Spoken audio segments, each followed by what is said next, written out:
Hello everyone, my name is Muvwezi Karen Emily, and I am an 18-year-old Ugandan girl that built an app called Molequle. So what Molequle does is it predicts the shelf life of drugs, which is basically the time from the manufacturing to the expiration of these medicines. So it helps scientists cut down on that time frame that they take determining the expiration date of medicines. So a few years back, my grandfather, who lives in the western side of Uganda, had a car accident. And due to that, he had to take 8-hour trips to and from the village to the capital city and back to receive the medication that he needed. So when I realized the kind of low-quality medical care that we faced in the further parts of Uganda, it gave me the interest in medical innovation. So I started doing a lot of research in medical technology, topics like stem cells, gene editing, nanotechnology. And when I got such an interest in that space, I realized that if I want to have a future in this field, I'm going to come up with so many ideas and definitely build them out.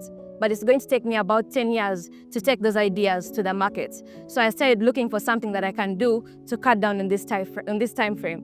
That's why I decided to build Molequle, which is an app that allows scientists to calculate the shelf life in a much quicker way.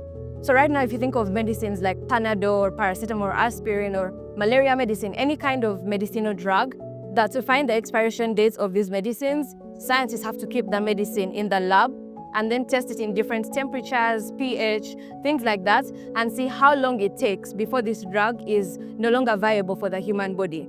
But what Molequle does is when you input the medicinal drug, it will give you so much information about the drug, such as the energy values, the molecular structure, and tells you how long it's going to take before this drug expires. So that's where scientists and pharmaceutical companies that are building different medicines don't have to take so much time trying out to find the expiration days. So Molequle cut down that time frame to a few hours or days at most. When my grandfather had the car accident, that just gave me the initial interest in medical technology.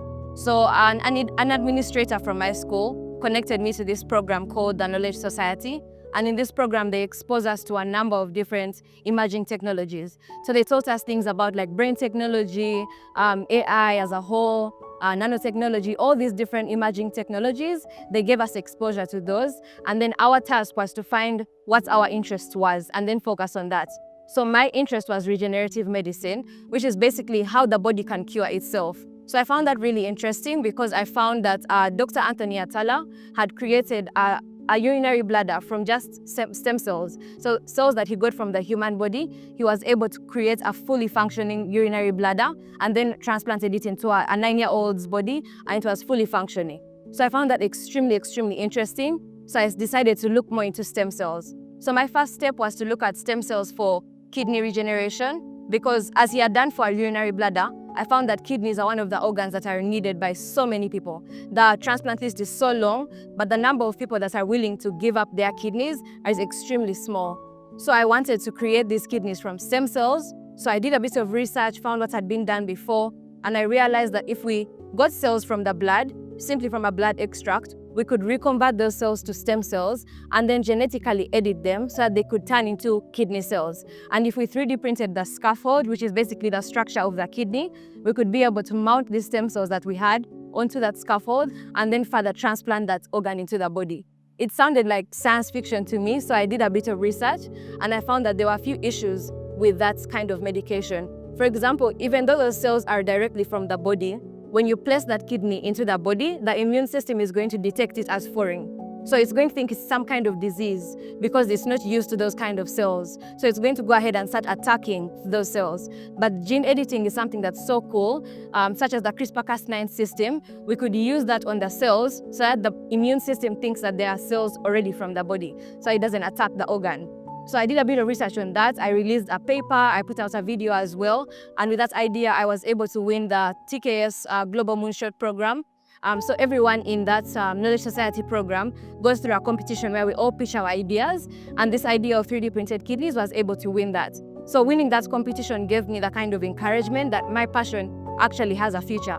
So I proceeded to look at what else can I look at with this technology. And another disease that I found that was so common in my family, like my grandparents, was diabetes, specifically type 1 diabetes. So I wanted to see how can we cure this disease, because I know that right now they're using insulin to control their blood sugar levels, but it's something that you continuously have to inject. Like every time my grandparents would come home, I would see them like every morning giving themselves insulin, checking their blood pressure. It was such an intricate process that was so much upon them. So I wanted to find something that was much easier. And since I had already found a love for stem cells, I tried to find a way to connect the stem cells to type 1 diabetes. So again, bringing in the CRISPR-Cas9 system, we could edit these stem cells to become insulin-producing cells. So basically how type 1 diabetes comes about is because the cells in the pancreas are no longer producing insulin. So if we could reconvert these stem cells to become those insulin-producing cells and then replace the cells that are dead within the pancreas, we could ultimately be able to cure that disease. But of course, I found a number of challenges, such as, again, the immune system becoming an issue and how much insulin the body was producing could not be controlled. So we could end up finding a case where it's producing too much insulin or too little insulin. So I had to find ways to control that problem, and I was able to put out a paper again. So going through all that and so many other medical research points, I found that I have a true wholehearted love for this kind of topics, like just being able to create things from something as small as a cell and being able to help people that are fighting diseases that are taking over almost their whole life. But when I thought about my future, because I just completed high school like a month back, so I'll be going into university. So I started thinking about jobs, a career in this space, and how am I actually going to be able to help people in the quickest way possible. Because when I looked at previous research in topics like stem cells, it took these scientists like 10 years. The scientists who originally started working on this could die, and that research could still be going on for years and years and years. So it takes them forever to come up with these kind of medications and actually put them into play. So I wanted to find something that could cut down on that process so that we could actually help people much, much faster. So that's when I ended up coming up with Molequle. As I mentioned, I was a part of the program called the Knowledge Society. And one of the topics they exposed us to was quantum computing. So we all know that normal PCs that we have, those are able to calculate things much slower. But a quantum computer, which is quite bigger, and I believe IBM has produced their first quantum computer, it's much bigger, but it's able to calculate things way faster.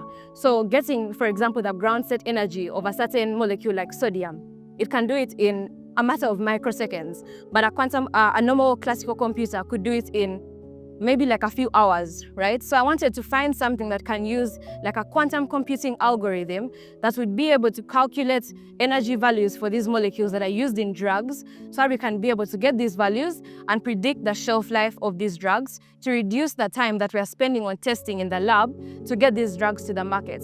So I tried out so many stuff. I failed along the way, I learned along the way, but in the end I was able to bring up Molequle, which is something that I'm so proud of.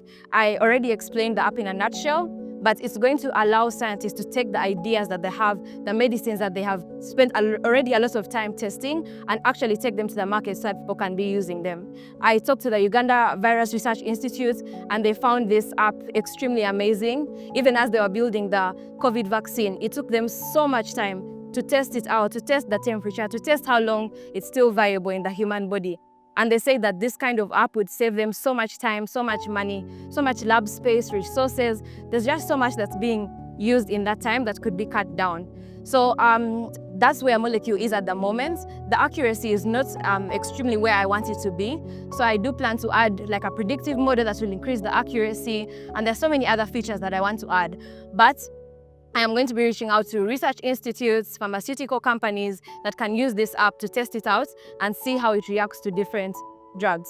So moving into the future, I will be starting university around August or September, where I plan to take biomedical sciences to learn more about the research that goes on to make this kind of medical innovations. And then from there, I will build out all the ideas that I have, because being such a young person, our curiosity is endless. Like, we think about things all the time. When you see something, it's like automatic to just think about, how can I change this to make it better? How can I come up with something new? So I want to put all these ideas into play. And in the future, my overarching goal is to make sure that all kinds of diseases are able to be cured, because technology is our hugest asset. It's growing at a rapid rate, and there's so much that we could do in the space. So I want to continue building in this area. and making sure that we are living in a world where medical innovation is thriving completely. Being here at the National Science Week as an exhibitor has been something so eye-opening, considering the fact that I'm just a high school graduate. There are people that have exceeded PhDs and done masters and all this, so they have so much more knowledge than I do. So I've received a lot of feedback on Molequle, and it's been great connecting with such people and getting so many ideas on what I can add to this application. I've also seen all the amazing projects that are being done, so much in the space of AI, of biomedical research, of robotics. There's just so much that's being going on in Uganda, and it's so beautiful to see that our country is thriving in the technology space. So I'm so grateful to be here. So one of the great opportunities that I got while I was here at the National Science Week was to meet a number of investors, and they have given me so much feedback. For example, I was pitching my idea yesterday, and one of the investors, such as Bill Wright, gave me feedback on how I can improve this app and how I can actually look for ways to make it more usable by these scientists. I also met Bumi, who was really interested in the idea, and another investor actually offered to cover the cloud storage of this app. So this application has so many ways that it could grow, and I'm so grateful that I met these people like Bill Wright and Bumi that have given me so much advice and feedback that I'll continue to use to build this app out. So thank you all for watching, and if there's anyone that's as young as I am or even younger, and you feel like you're seeing all these people building cool stuff, you need to remember that everyone started from zero. So as long as you have ideas that you feel are very interesting and cool, never hold yourself back. Just start from where you can. As long as you have the internet and the resources to start from anything small, just start it. Don't overthink it. You'll fail along the way, but it's through those failures that you learn.